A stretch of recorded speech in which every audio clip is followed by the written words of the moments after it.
Hi, this much, that much, how much, as much as. இதை பற்றி நான் short வீடியோவில் சொல்லியிருக்கேன். இருந்தாலும் அதில் விளக்கமாக சொல்ல முடியல. அதனால தான் இந்த லாங் வீடியோவை கடைசி வரைக்கும் பார்க்க போகிறீங்க. நீங்களே சென்டென்ஸ் மேக் பண்ண போகிறீங்க. வாங்க.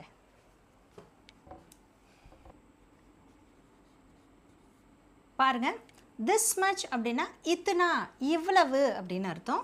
that much அப்படின்னா உத்தனா, அவ்வளவு. how much அப்படின்னா கித்துனா, எவ்வளவு. as much as அப்படின்றது ஜித்துனா, இதுவும் எவ்வளவு தான்.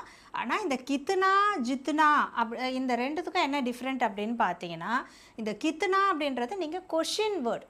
இந்த கித்துனா அப்படின்றது கொஷின் வேர்ட். அதாவது கேள்வியை நீங்கள் கேட்கும் பொழுது, அந்த கொஷினாக நீங்கள் வாக்கியம் அமைக்கும் பொழுது இந்த கித்துனா இந்த வார்த்தையை யூஸ் பண்ணலாம். ஆனால் அந்த ஜித்துனாவை நீங்கள் எங்கே யூஸ் பண்ணோம் அப்படின்னு பார்த்தீங்கன்னா, இது ஒரு ரிலேட்டிவ் வேர்டாக நீங்கள் யூஸ் பண்ணலாம். அதாவது ரெண்டு வாக்கியங்களை இணைக்கும் பொழுது நம்ம இந்த ஜித்துனா இந்த வார்த்தையை யூஸ் பண்ணி சென்டென்ஸ் மேக் பண்ணலாம். சென்டென்ஸ் பார்க்கும்போது உங்களுக்கு இன்னும் தெளிவாகிடும். இந்த இத்தனா அப்படின்றது இவ்வளவு அப்படின்னு அர்த்தம், உத்துனா அப்படின்றது அவ்வளவு இந்த மீனிங்கை கொடுக்கும். வாங்க சென்டென்ஸையும் பார்த்துடலாம்.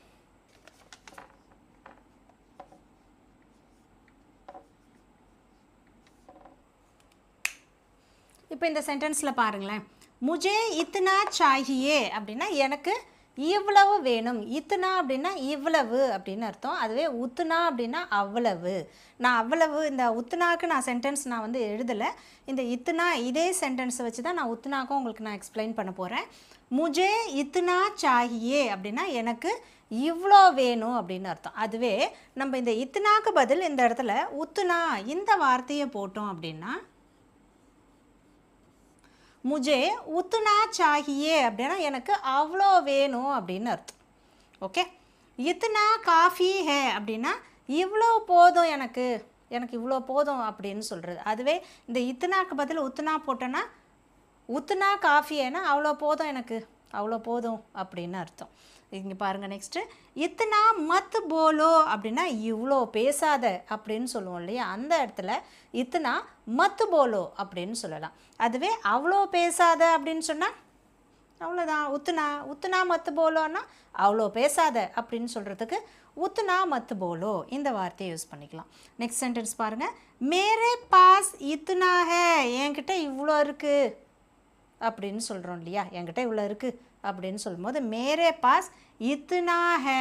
அதே என்கிட்ட அவ்வளோ இருக்குதுன்னு சொல்லும் போது மேரே பாஸ் உத்துனா ஹே, அவ்வளோதான். அதே மாதிரி இந்த உத்துனா இத்துனா இது கூட இந்த ஹீ இந்த வார்த்தையை சேர்க்கும் போது அது எப்படி மாறும்? உத்துனா ஹீ,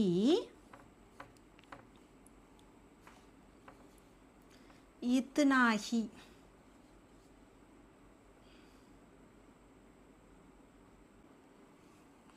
உத்துனாகி இத்துனாகி அப்படின்னா இவ்வளோதான் அவ்வளோதான் அப்படின்னு அர்த்தம். இவ்வளோ மட்டும்தான் அவ்வளோ மட்டும்தான்னு சொல்கிறோம்ல, அந்த ஒரு மீனிங் தான் இந்த ஹீ சேர்க்கும்போது.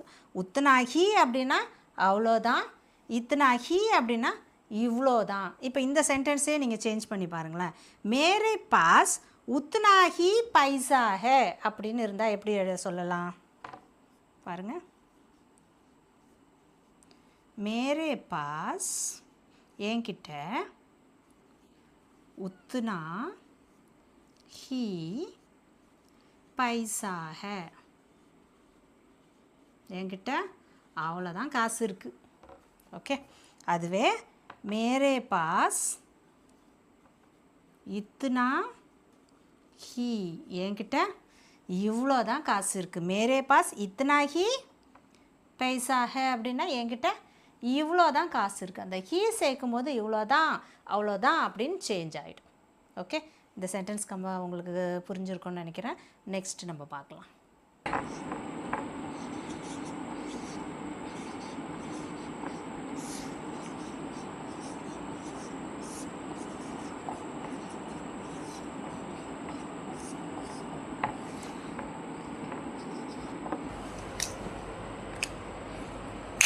இப்போ இந்த சென்டென்ஸ் பாருங்கள், கித்தனா பானி சாஹியே. இப்போ நம்ம இதுக்கு முன்னாடி உத்துனாவும் இத்தனாவும் பார்த்துட்டோம் இல்லையா. உத்துனா அப்படின்னா அவ்வளவு, இத்தனா அப்படின்னா இவ்வளவு. அது கூட நம்ம ஹீ சேர்க்கும் பொழுது அவ்வளவு தான் இவ்வளவு தான் அப்படின்னு சேஞ்ச் ஆகுது. அதில் நீங்கள் சென்டென்ஸ் மேக் பண்ணிடுவீங்கன்னு நினைக்கிறேன். இப்போ பாருங்கள், இது கித்தனா ஜித்துனா. கித்துனா அப்படின்னாலும் எவ்வளவு தான், ஜித்துனா அப்படின்னாலும் எவ்வளவு தான். ஆனால் இந்த கித்துனா இந்த வார்த்தையை நீங்கள் எங்கே யூஸ் பண்ணணும் அப்படின்னு பார்த்தீங்கன்னா, கேள்வியாக நீங்கள் சென்டென்ஸ் மேக் பண்ணும்போது, கொஷின் வேர்டு கேள்வி வாக்கியமாக நீங்கள் வந்து சென்டென்ஸ் மேக் பண்ணும்போது இந்த கித்துனா இந்த வார்த்தையை நீங்கள் யூஸ் பண்ணிக்கலாம். அதே இந்த ஜித்துனா இதை எங்கே யூஸ் பண்ணோம் அப்படின்னு பார்த்தீங்கன்னா, ஒரு 2 சென்டென்ஸை வந்து நீங்கள் கம்பேர் பண்ணி எழுதும்போது ஒரு ரிலேட்டிவ் வேர்டாக இதை வந்து இந்த ஜித்னாவை யூஸ் பண்ணிக்கலாம். அந்த இடத்துல நீங்கள் இந்த உத்னாவும் நீங்கள் போட்டு தான் சென்டென்ஸ் மேக் பண்ணணும். சென்டென்ஸ் பார்த்தா இன்னும் கிளியராக இருக்கும் உங்களுக்கு. பாருங்கள், கித்னா பானி சாஹியே, எவ்வளோ தண்ணி வேணும், அந்த எவ்வளோ வேணும் அப்படின்னு கேட்கும்போது நீங்கள் கித்னா கித்னா பானி சாஹியே, கித்னா கிதாப் சாஹியே, கித்னா சாடி சாஹியே, ஓகே, எவ்வளோ புடவை வேணும், எது நீங்கள் கேட்டாலும் இந்த கித்துனா எவ்வளவுன்னு கேள்வியை ஆரம்பிக்கும் பொழுது கித்துனா இதை நீங்கள் யூஸ் பண்ணிக்கலாம். சாஹியே அப்படின்னா வேண்டும், அந்த கித்துனா போடும்போது எவ்வளோ வேண்டும் இந்த மீனிங்காக மாறிடும். அதே கித்துனா சமை லகேகா அப்படின்னா இது வந்து ஃப்யூச்சர், லகேகா அப்படின்றது இனிமேல் இருக்க ஒரு ஃப்யூச்சரை குறிக்கிறது, அதனால தான் கா போட்டிருக்கோம் லகேகா அப்படின்னு.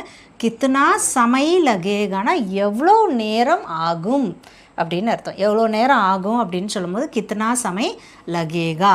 நெக்ஸ்ட் பாருங்கள், கித்னா பைசா ஹே, எவ்வளோ பணம் இருக்குது, துமாரே பாஸ் கித்னா பைசா ஹே, உங்கள்கிட்ட எவ்வளோ காசு இருக்குது அப்படின்னு கேட்கும்போது கித்னா பைசா ஹே, எவ்வளோ பணம் இருக்குது, எவ்வளோ காசு இருக்குது கேட்கலாம். இந்த சென்டென்ஸ் பாருங்கள், ஜித்தனால தான் நான் உங்களுக்கு 5 சென்டென்ஸ் கொடுத்துருக்கேன், ஏன்னா இது உங்களுக்கு இன்னும் கொஞ்சம் கிளியராக உங்களுக்கு சொல்லணும் அப்படின்னு. ஜித்னா ஜான்தே ஹே உத்னா லிக்கோ, எவ்வளோ தெரியுதோ அவ்வளோ எழுது அப்படின்னு சொல்கிறோம் இல்லையா. இப்போ எக்ஸாமுக்கு நம்ம பிள்ளைங்களே படிச்சிருப்பாங்க, எவ்வளோ உனக்கு தெரியுமோ அவ்வளோ எழுதிட்டு வா அப்படின்னு சொல்லுவோம் இல்லையா. அந்த மாதிரி இடத்துல ஜித்துனா ஜான்தே ஹே உத்னா லிக்கோ, அதுவே எவ்வளோ தெரியுமோ அவ்வளோ எழுதுங்க அப்படின்னு சொல்லும் போது இந்த லிக்கோ அப்படின்றத லிக்கியே அப்படின்னு சேஞ்ச் பண்ணிக்கணும். நெக்ஸ்ட் பாருங்கள், ஜித்துனா சுனோகே உத்துனா சீக்கோகே, நீ எவ்வளோ கேட்பியோ அவ்வளோ கற்றுக்குவே அப்படின்னு சொல்லுவோம். கிளாஸில் யாரும் கவனிக்க மாட்டாங்க, அப்போ நம்ம சொல்லுவோம் இல்லையா, நீ எவ்வளோ லிசன் பண்ணுறியோ அவ்வளோதான் நீ வந்து லேர்ன் பண்ண முடியும் அப்படின்னு சொல்லுவோம். கவனி, கிளாஸை கவனி அப்படின்லாம் சொல்லுவோம் இல்லையா. அப்போ ஜித்துனா சுனோகே உத்துனா சீக்கோகே, இந்த மாதிரி நீங்கள் சென்டென்ஸ் மேக் பண்ணலாம். ஜித்துனா பூச் சக்தே ஹோ உத்துனா பூச்சோ, உன்னால் எவ்வளோ கேட்க முடியுமோ கேளு, எனக்கு ரொம்ப டயர்டாக இருக்குது, எனக்கு கிளாஸே கவனிக்க முடியல அப்படின்னு சொன்னோம். உன்னால் எவ்வளோ கேட்க முடியுமோ அவ்வளோ கேளு, மறுபடியும் நெக்ஸ்ட் டைம் மறுபடியும் இதே செஷனை கூட பார்க்கலாம், இந்த மாதிரிலாம் சொல்கிறோம் இல்லையா. அப்போ அந்த மாதிரி இடத்துல ஜித்னா பூச் சக்தே ஹோ உத்னா பூச்சோ, எவ்வளோ கேட்க முடியுமோ அவ்வளோ கேளு அப்படின்ற ஒரு மீனிங். ஜித்னா ஹோ சகே ஜல்தி ஆவோ, எவ்வளோ சீக்கிரம் வர முடியுமோ அவ்வளோ சீக்கிரம் வந்துரு, ட்ரை பண்ணு, எவ்வளோ சீக்கிரம் முடியுமோ வந்துரு அப்படின்னு சொல்கிறோம் இல்லையா. அப்போ ஜித்னா ஹோ சக்கே ஜல்தி ஆவோ, எவ்வளோ சீக்கிரம் முடியுமோ அவ்வளோ சீக்கிரம் வந்துரு. இந்த இடத்துல நம்ம உத்துனா இதை யூஸ் பண்ண வேண்டிய அவசியம் இல்லை. ஜித்னா சமஜ்மே ஆயே உத்துனா கரோ, எவ்வளோ புரிஞ்சுதோ அவ்வளோ செய்.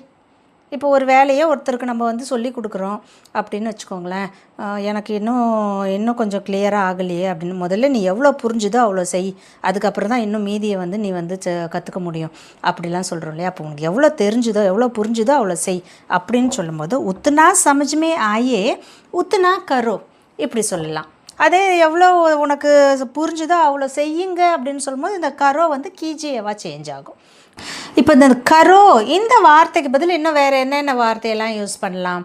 படோ அப்படின்னு சொல்லலாம், பத்தாவோ, லிக்கோ. இப்போ லிக்கோன்னு எடுத்துக்கோங்க, லிக்கோ மீன்ஸ் எழுது. அப்போ ஜித்னா சமஜ்மே ஆயே உத்னா லிக்கோ அப்படின்னு சொன்னோம்னா லிக்கோ, பத்தாவோ, நெக்ஸ்ட் படோ. இந்த 3 சென்டென்ஸும் உங்களுக்கான சென்டென்ஸ் நீங்கள் தான் மேக் பண்ண போகிறீங்க. நான் உங்களுக்கு வந்து இந்த லிக்கோ மட்டும்தான் சொல்ல போகிறேன். இப்போ கித்னா சமஜ்மே ஆயே உத்துனா லிக்கோ, எவ்வளோ புரிஞ்சுதோ அவ்வளோ எழுது அப்படின்னு சொல்கிறது. அதுவே எவ்வளோ புரிஞ்சுதோ அவ்வளோ சொல்லு, எவ்வளோ புரிஞ்சுதோ அவ்வளோ படி. இந்த 2 சென்டென்ஸையும் யாரெல்லாம் இந்த லெசன் வந்து கிளியராக எனக்கு புரிஞ்சுது அப்படின்னு நினைக்கிறீங்களோ அவங்க இந்த 2 சென்டென்ஸில் ஏதாவது ஒரு சென்டென்ஸாவது கமெண்ட் பண்ணுங்கள். நான் எடுக்கிற இந்த கிளாஸ் உங்களுக்கு புரிஞ்சுதா, இல்லை இன்னும் என்ன இம்ப்ரூவ் பண்ணிக்கணுமா, இன்னும் புரிகிற மாதிரி உங்களுக்கு சொல்லணுமா அப்படின்றது நீங்கள் கமெண்ட் பண்ணுறதுலேருந்து தான் எனக்கு தெரியும். ட்ரை பண்ணுங்கள். இது ஈஸியான சென்டென்ஸ் தான். எவ்வளோ புரிஞ்சுதோ அவ்வளோ நீ வந்து சொல்லு, எவ்வளோ புரிஞ்சுதோ அவ்வளோ படி அப்படின்ற 2 சென்டென்ஸில் ஏதாவது ஒரு சென்டென்ஸ் நீங்கள் கமெண்ட் பண்ணுங்கள். ஓகே, இன்றைக்கி லெசன் புரிஞ்சிருக்கோன்னு நினைக்கிறேன். உத்துனா, இத்துனா, கித்துனா, ஜித்துனா இந்த 4 வார்த்தையை பற்றி நம்ம பார்த்துருக்கோம். இந்த 4 வார்த்தைகளையும் இந்த 4 வேர்ட்ஸையும் யூஸ் பண்ணி சென்டென்ஸ் மேக் பண்ணுங்கள். நம்ம எதையுமே பார்த்துட்டு அப்படியே க்ளோஸ் பண்ணிட்டு அப்படியே மனசுக்குள்ளே மட்டும் யோசிச்சுட்டு இருந்தால் கண்டிப்பாக நம்ம பேச முடியாது. கண்டிப்பாக நம்ம எழுதியும் பார்க்கணும், கண்டிப்பாக வாயால் நம்ம பேசியும் பார்க்கணும். அப்போ தான் நம்மளால் ஹிந்தி பேச முடியும். தேங்க்யூ.